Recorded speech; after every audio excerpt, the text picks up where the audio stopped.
Hey everyone, so previously we were talking about the metallic bonding. We know that metallic elements or alloys exist in a metallic lattice where we have a lattice of positively charged ions, aka cations, and there's a mobile sea of electrons surrounding the metallic lattice. And obviously there is electrostatic attractions between them. In today's video, we're going to be talking about another kind of covalent bonding, which is the macromolecules. So we're going to be talking about the macromolecules. Macromolecules. Macromolecules have one thing that we should know, that we should talk about over here, is that they are huge molecules with a large number of strong covalent bonds. So a large number of strong covalent bonds. And the whole idea is that it's not about one or two or three atoms, it's largely about millions of atoms bonded together, and then they make a macromolecule. Just for the OCD purpose, I'm gonna be moving these macromolecules right in the center over here. Yeah. So macromolecules have a large number of strong covalent bonds between them. For example, when we talk about a structure of pure carbon which makes diamond, let's suppose I'm going to be having these pink atoms as carbon atoms over here. What actually happens is that to make a diamond, each carbon atom bonds with 4 more carbon atoms in a tetrahedral structure like this. Let's pick a solid black line to show the covalent bond over here. Let's suppose, yeah, that seems fine. So they look like this, something like this over here. Each line is a bond over here.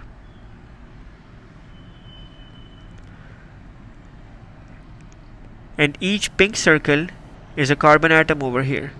So they have multiple carbon atoms bonded to each other through covalent bonds, but at the end of the day it's a very large molecule, something like this.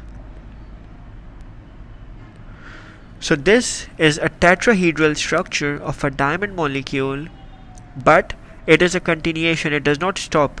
So one thing has to be very clear over here is that diamond,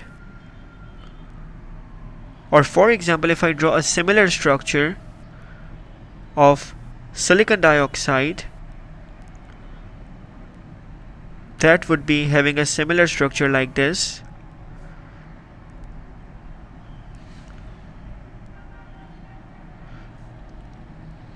And it has obviously oxygen atoms in the center like this. Let me draw covalent bonds over here. These are my covalent bonds. The overall structure is very similar, just the fact that these are different atoms, they're not differently bonded together, but at the end of the day they have different set of elements over here. So the whole idea is that this is the same length of the pen. Yeah, this is silicon dioxide.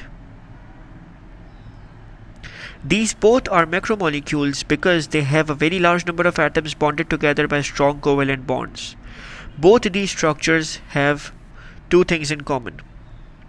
They both are macromolecules.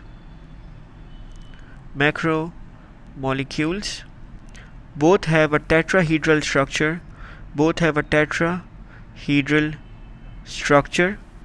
Which means that they both have the central atom bonded to 4 more atoms. Over here on the diagram on the left side, we have the carbon atoms bonded to multiple carbon atoms through 4 covalent bonds like this. But on the right hand side, we have a diagram of a silicon atom. Bonded to oxygen atoms over here like this. The green ones are oxygen atoms over here. You guys can see that the structure has overall the same pattern. So both are macromolecules, both have tetrahedral structure, and they both have large number of strong covalent bonds. They both have a large number of strong covalent bonds.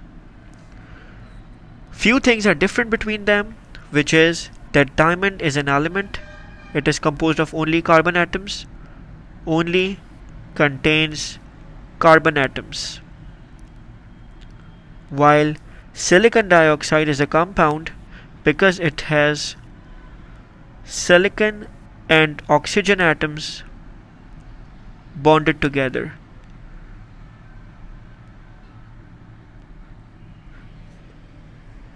So diamond is an element, silicon dioxide is a compound, but both have a tetrahedral structure, both have a macromolecular structure, large number of covalent bonds, large number of atoms.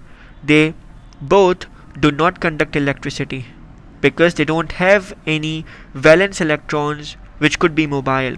So they both do not conduct electricity. They do not conduct electricity, as all valence electrons of these structures are occupied in covalent bonding. Are occupied in covalent bonding.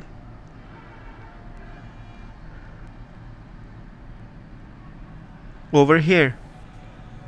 So diamond and silicon dioxide do not conduct electricity because their electrons are occupied in covalent bonding. They cannot conduct electricity by the movement of any of the electrons. So keywords over here are going to be do not conduct electricity, valence electrons are occupied in covalent bonding, and valence electrons are not mobile. Valence electrons are not mobile. They can't move, right? Another property would be over here that they both have a very high melting point. Both these structures have very high melting point and obviously boiling point. Because these atoms are very strongly held together by the covalent bonds. They can't just break their covalent bonds out of nowhere. So they have very high melting and boiling points, as all atoms are strongly bonded through many covalent bonds, through the simple, like you can say simple, the word the covalent bond, or you can say many covalent bonds, that would mean the same thing, through covalent bonds. And high heat energy is needed to break it. High heat energy is required to break these bonds. To break these bonds, you give a lot of heat energy to just break these bonds over here. For example, if I were just to copy the structure over here, let's suppose this is the structure over here. I'll copy it. I'll paste a part over here. I'll make it smaller over here. Let's suppose I delete this portion. Only if you give a lot of heat energy, very high heat energy, only then all the atoms will be separated from each other. Only then the carbon atoms will be separated from each other and they will melt.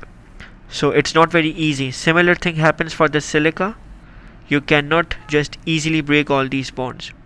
So the liquid form is made only after a very high melting point, or you can say boiling point. So you cannot just break these bonds very easily. So they have very high melting point or boiling point because they have strongly bonded together through the covalent bonds, and high heat energy is needed to break these bonds. Let's quickly recall.